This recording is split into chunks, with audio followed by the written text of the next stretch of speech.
Hello dear student, आपका बहुत बहुत स्वागत है हमारे चैनल ऑल अबाउट एनसीईआरटी में। आज हम कराएंगे आपको क्लास 6 का अगला लेसन, जो कि हमारा रिवीजन लेसन होगा। तो कि आपके एग्ज़ाम चल रहे हैं, इसलिए आजकल आपको हम केवल इम्पोर्टेंट चीज़ें करवा रहे हैं। तो ठीक है। तो डियर स्टूडेंट, जिसने भी हमारे चैनल को लाइक नहीं किया है या सब्सक्राइब नहीं किया है, प्लीज़ चैनल को सब्सक्राइब कर दीजिए और लाइक और शेयर ज़रूर कीजिए, ताकि हम आपके लिए और भी अच्छे अच्छे वीडियो और भी अच्छे अच्छे नोट्स लेकर आए हैं। तो ये है इम्पोर्टेंट नोट्स भोजन के घटक के। ठीक है, चलिए हम शुरू करते हैं और आप लोग लाइक और सब्सक्राइब ज़रूर कर दीजिए। चलिए पहला पॉइंट लेते हैं। प्रोटीन, कार्बोहाइड्रेट, वसा, विटामिन और खनिज लवणों को पोषक तत्व कहते हैं।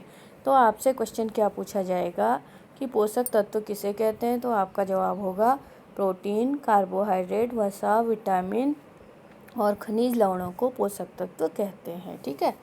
तो अगला क्वेश्चन आपका आएगा विटामिन। विटामिन हमें रोगों से बचाते हैं और हमारे शरीर की रक्षा करते हैं। ठीक है। तो आपसे सवाल पूछा जाता है कि विटामिन क्या करते हैं, तो आप ये आंसर लिख सकते हैं। विटामिन हमारी आँख, अस्थियों, दांत और मसलों को स्वस्थ रखने में भी सहायता करते हैं। ठीक है डियर स्टूडेंट। चलिए अगला पॉइंट है, वे तत्व जो हमें वृद्धि और कार्य करने में ऊर्जा देते हैं, उन्हें हम क्या कहते हैं? पोषक कहते हैं। उनको पोषक कहते हैं। ठीक है।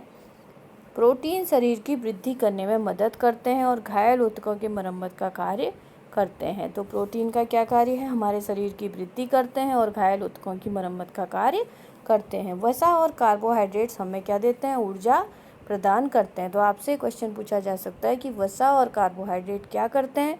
तो आप जवाब देंगे कि वसा और कार्बोहाइड्रेट हमें ऊर्जा प्रदान करते हैं। अगला पॉइंट है, फलों और सब्जियों के छिलकों में एक विशेष प्रकार का कार्बोहाइड्रेट पाया जाता है, जिसे रुक्षांश कहा जाता है। ठीक है। तो आपसे पूछा जाएगा कि फलों और सब्जियों के छिलके में जो कार्बोहाइड्रेट पाया जाता है उसे क्या कहते हैं? तो आप कहेंगे कि उसे रुक्षांश कहते हैं। ठीक है। संतुलित आहार हमें संतुलित मात्रा में ऊर्जा, ताकत और हमारे शरीर को वृद्धि देते हैं और हमें विभिन्न प्रकार के रोगों से बचाते हैं। तो संतुलित आहार से हमें क्या प्राप्त होता है? ऊर्जा प्राप्त होती है और शरीर की वृद्धि होती है, और विशेष रूप से हमें विभिन्न रोगों से बचाते हैं तथा हमारे शरीर को चुस्त और तंदुरुस्त रखते हैं। ठीक है। विटामिनों के एक समूह को विटामिन बी कॉम्प्लेक्स भी कहा जाता है। विटामिन के एक समूह जो पूरा होता है उसे बी कॉम्प्लेक्स कहते हैं। ठीक है। वह आहार जिसमें सभी आवश्यक पोषक तत्व, रुक्षांश और जल उचित मात्रा में होते हैं, उसे हम क्या कहते हैं? संतुलित आहार कहते हैं। तो आपसे क्वेश्चन पूछा जाएगा कि संतुलित आहार किसे कहते हैं? तो आप कहेंगे कि ऐसा आहार जिसमें सभी आवश्यक तत्व, रुक्षांश, भोज और जल उचित मात्रा में हो, सभी पोषक तत्व हों, उसे हम संतुलित आहार कहते हैं। ठीक है। तो डियर स्टूडेंट, अगला पॉइंट देखिए। कच्ची सामग्रियों में हमारे शरीर के लिए कुछ आवश्यक घटक होते हैं। इन घटकों को हम पोषक कहते हैं।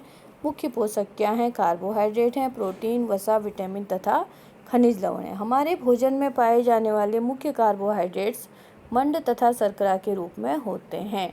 किस रूप में पाए जाते हैं? मंड और शर्करा के रूप में। यदि खाद्य पदार्थ की प्रोटीन टेस्ट के दौरान खाद्य पदार्थ में बैंगनी रंग का होना किसकी उपस्थिति दर्शाता है? प्रोटीन की उपस्थिति को दर्शाता है। ठीक है। वसा एवं कार्बोहाइड्रेट युक्त भोजन को ऊर्जा देने वाला भोजन भी कहते हैं। वसा और कार्बोहाइड्रेट तो हमको सबसे ज़्यादा ऊर्जा प्रदान करने वाला भोजन अगर आपसे पूछा जाएगा तो आप कहेंगे वसा और कार्बोहाइड्रेट्स हमको सबसे ज़्यादा ऊर्जा देते हैं। प्रोटीन की आवश्यकता शरीर की वृद्धि एवं स्वस्थ रहने के लिए आवश्यक होती है।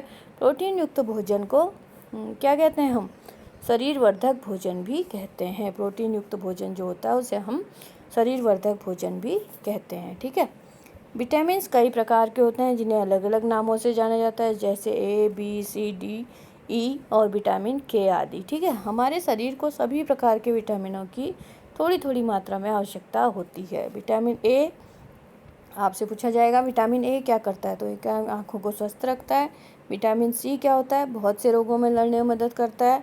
विटामिन डी हमारी अस्थियों और दांतों के लिए कैल्शियम का उपयोग करने से हमारे शरीर की सहायता करता है। हमारे शरीर को खनिज लवणों की आवश्यकता अल्प मात्रा में होती है। शरीर के अन्य विकास और अच्छे स्वास्थ्य के लिए प्रत्येक खनिज लवण की भी आवश्यकता है। अधिकांश खाद्य पदार्थ में एक से अधिक पोषक तत्व होते हैं। तो बहुत सारे खाद्य पदार्थ ऐसे होते हैं जिनमें कि कई पोषक तत्व हमें मिल जाते हैं। चावल में कार्बोहाइड्रेट की मात्रा दूसरे पोषक तत्वों के अधिक होती है। दूसरे पोषक तत्वों से अधिक कार्बोहाइड्रेट होता है चावल में। इस आधार पर हम कह सकते हैं कि चावल कार्बोहाइड्रेट समृद्ध भोजन है।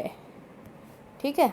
पोषक तत्वों के अलावा हमारे शरीर को आहारी रेशों तथा जल की भी आवश्यकता होती है। जो हमें रेशेदार भोजन की भी आवश्यकता होती है। आहारी रेशे रुक्षांश के नाम से भी जाने जाते हैं। हमारे खाने में रुक्षांश की पूर्ति मुख्यतः पादप उत्पादों से होती है। रुक्षांश के मुख्य स्रोत साबुत खाद्यान्न, दाल, आलू, ताजे फल, सब्जियां आदि हैं। रुक्षांश हमारे शरीर को कई पोषक तत्व प्रदान नहीं करते, फिर भी ये हमारे भोजन के लिए आवश्यक अवयव हैं। इसका आयतन बढ़ा देते हैं। रुक्षांश बिना पचे भोजन को बाहर निकालने में हमारी शरीर की सहायता करते हैं। ठीक है। जल में उपस्थित पोषकों को अवशोषित करने में हमारे शरीर की सहायता करता है। जल जो है भोजन में उपस्थित पोषक तत्वों को अवशोषित करने में सहायता करता है। कुछ अपशिष्ट पदार्थों जैसे मूत्र, पसीने को शरीर से बाहर निकालने में भी सहायता कर सकता है। तो आपसे ये क्वेश्चन पूछा जा सकता है कि जल भोजन में उपस्थित जल हमारे लिए किस तरह से लाभदायक है, ऐसा पूछा जाएगा। तो आप इसका आंसर लिखेंगे कि भोजन में उपस्थित पोषकों को अवशोषित करने में हमारे शरीर की सहायता करता है तथा अपशिष्ट पदार्थों को बाहर निकालने में भी सहायता करता है। ठीक है। तो हमने इसके आधार पर आपके लिए कुछ क्वेश्चन तैयार किए हैं। चलिए इनको हम आपको करा देते हैं। पहला क्वेश्चन है, हमारे भोजन के मुख्य पोषक तत्व कौन कौन से हैं। ठीक है। तो इसका आंसर है कार्बोहाइड्रेट्स, वसा, विटामिन, प्रोटीन और खनिज। ठीक है। अगला क्वेश्चन देखिए, पोषक जो मुख्य रूप से हमारे शरीर को ऊर्जा देते हैं, क्या देते हैं, हमने आपको बताया था कार्बोहाइड्रेट और वसा। ठीक है। पोषक जो हमारे शरीर की वृद्धि और अनुरक्षण के लिए आवश्यक है। वृद्धि के लिए क्या आवश्यक है, प्रोटीन आवश्यक है। ठीक है। वह विटामिन जो हमारे शरीर की हमारी अच्छी दृष्टि के लिए आवश्यक है। आँखों के लिए कौन सा विटामिन आवश्यक है, विटामिन ए आवश्यक है। वह खनिज जो अस्थियों के लिए आवश्यक है। तो अस्थियों के लिए क्या आवश्यक होता है, कैल्शियम आवश्यक होता है, सभी लोग जानते हैं आजकल। ठीक है। 2 ऐसे खाद्य पदार्थों के नाम लिखिए जिनमें पोषक प्रचुर मात्रा में उपलब्ध होते हैं। तो ऐसे कौन से खाद्य पदार्थ हैं। सबसे पहले वसा का उदाहरण दीजिए। वसा में क्या है, घी और दूध है। उसके बाद मंड क्या है, मंड किस में पाया जाता है, मंड पाया जाता है चावल और आलू, मतलब स्टार्च। ठीक है। आहारी रेशे किन में पाया जाता है, सब्जियों में पाया जाता है और फल में पाया जाता है। प्रोटीन किस में पाया जाता है, पनीर और राजमा में पाया जाता है। ठीक है। इनमें से सही कथन को अंकित कीजिए। केवल चावल खाने से हम अपने शरीर की पोषण आवश्यकताओं को पूरा कर सकते हैं। तो डियर स्टूडेंट, आप लोग बताइए कि क्या इसका जवाब सही है। केवल चावल खाने से हमारे शरीर को सारे पोषक तत्व मिल जाएंगे, नहीं मिलेंगे। तो ये बिल्कुल रॉन्ग है। ठीक है। तो अगला लेते हैं। अगला पॉइंट देखिए, संतुलित आहार खाकर अभावजन्य रोगों की रोकथाम की जा सकती है। तो ये बिल्कुल सही है। ठीक है। अगर हम संतुलित आहार लेंगे तो हम किसी भी प्रकार के रोग से बच सकते हैं। ठीक है। चलिए, शरीर के लिए संतुलित आहार में नाना प्रकार के खाद्य पदार्थ होने चाहिए। शरीर के संतुलित आहार में ये भी सही है। शरीर को सभी पोषक तत्व उपलब्ध कराने के लिए केवल मांस पर्याप्त है। ये बिल्कुल गलत है। केवल मांस खाकर भी हमारे शरीर को सारे पोषक तत्व नहीं मिल सकते हैं। ठीक है। अगला आपका है, रिक्त स्थानों की पूर्ति करो या फिल इन द ब्लैंक्स। ठीक है। चलिए इसमें देखते हैं। डैश विटामिन डी के अभाव से होता है। तो विटामिन डी के अभाव से कौन सा रोग होता है, रिकेट्स हो जाता है। ठीक है। और डैश की कमी से बेरी नामक रोग। बेरी किस विटामिन की कमी से होता है, विटामिन बी की कमी से होता है। विटामिन सी के अभाव में क्या हो जाता है, स्कर्वी रोग हो जाता है। हमारे भोजन में डैश के अभाव में रतौंधी हो जाता है। और रतौंधी जो आँखों का रोग होता है वो किस विटामिन की कमी से होता है, विटामिन ए की कमी से हो जाता है। ठीक है। चलिए, अब ये सारे क्वेश्चन तो आपको आ ही चुके हैं समझ में। फटाफट हम इनको रिपीट करा देते हैं। पोषक तत्व क्या हैं, वे तत्व जो हमें वृद्धि और कार्य करने के लिए ऊर्जा देते हैं उन्हें हम पोषक तत्व कहते हैं। अगला क्या है, पोषक तत्व कौन कौन से हैं? प्रोटीन, कार्बोहाइड्रेट, वसा, विटामिन आदि पोषक तत्व हैं। विटामिनों का कार्य क्या होता है? हमें रोगों से बचाते हैं और हमारे शरीर की रक्षा करते हैं। प्रोटीन का क्या कार्य है? प्रोटीन शरीर की वृद्धि करने में सहायक हैं और ऊतकों की मरम्मत का कार्य करते हैं। जो भी शरीर में घायल होते हैं, हम टूट फूट मरम्मत होती है उसके लिए कार्य करते हैं। वसा और कार्बोहाइड्रेट का मुख्य कार्य क्या है? ये हमें ऊर्जा प्रदान करते हैं। प्रोटीन के 5 स्रोतों के नाम लिखिए। चावल, दूध, अंडा, मांस, मछली। ठीक है। विटामिन कितने प्रकार के होते हैं? अब आपको पता चल चुका है। विटामिन 2 प्रकार के, जल में घुलनशील विटामिन और वसा में घुलनशील विटामिन। जल में घुलनशील कौन कौन से विटामिन होते हैं? जल में घुलनशील विटामिन कौन कौन से होते हैं? तो ये आप बता सकते हैं, विटामिन बी, सी, डी आदि। ठीक है। अगला है वसा में घुलनशील विटामिन कौन कौन से होते हैं? ए, ई और के आदि। और रुक्षांश किसे कहते हैं? हम रुक्षांश किसे कहते हैं बताइए? फलों और सब्जियों के छिलकों में एक विशेष प्रकार का कार्बोहाइड्रेट पाया जाता है जिसे हम रुक्षांश कहते हैं। भोजन का कार्य क्या है?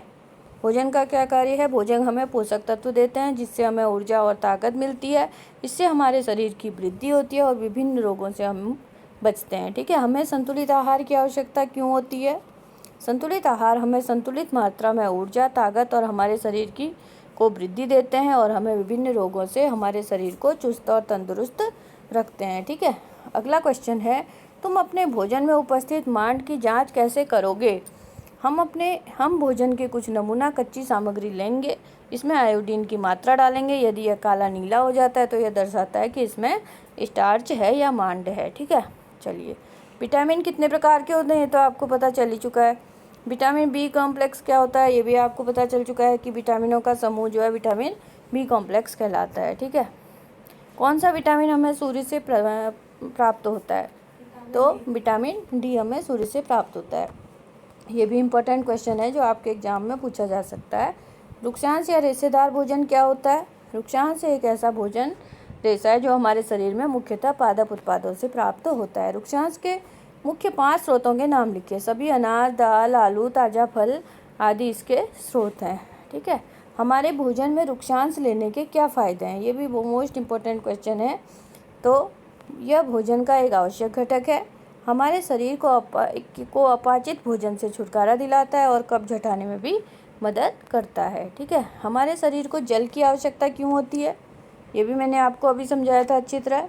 जल पोषक तत्वों को अवशोषित करने में मदद करता है और जो भी दूषित पदार्थ हमारे शरीर में होते हैं उनको बाहर निकालने में भी मदद करता है। संतुलित आहार किसे कहते हैं? अब आप अच्छी तरह समझ चुके होंगे। अभाव जनित रोग किसे कहते हैं? वे रोग जो लंबे समय से पोषक तत्वों की कमी के कारण होते हैं। ये भी मोस्ट इम्पोर्टेंट क्वेश्चन है। अभाव जनित रोग कहलाते हैं। स्कर्वी, बेरी, मैरास्म, रतौंधी आदि। हमारे शरीर में कार्बोहाइड्रेट मुख्यतः किस रूप में पाया जाता है? स्टार्च तथा शुगर के रूप में पाया जाता है। 2 पोषक तत्वों के नाम। वसा, कार्बोहाइड्रेट जो ऊर्जा प्रदान करते हैं। ठीक है। ये बहुत बार आपको हमने करा दिया है।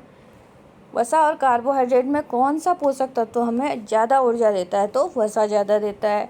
किस पोषक तत्व से भरपूर भोजन शरीर निर्माण करने वाला कहा जाता है? प्रोटीन युक्त भोजन को कहा जाता है। कौन सा विटामिन भोजन पकाते समय आसानी से नष्ट हो जाता है? Vitamin C. ठीक है। चलिए, इसके क्वेश्चन अब पूरे हो चुके हैं। आशा करती हूँ आप लोग अपने एग्ज़ाम में अच्छा करेंगे और ये नोट्स आपको बहुत मदद करेंगे। और अगर आप इसको 2-3 बार रिवाइज करके पढ़ लेंगे तो आपको सभी क्वेश्चन लर्न हो जाएंगे। और अपने दोस्तों को भी शेयर ज़रूर कीजिए। और जिसने भी हमारे चैनल को सब्सक्राइब नहीं किया है प्लीज़ चैनल को सब्सक्राइब कर दीजिए। हम इसी तरह आपके लिए आगे भी वीडियो बना के लाते रहेंगे। Thanks for watching.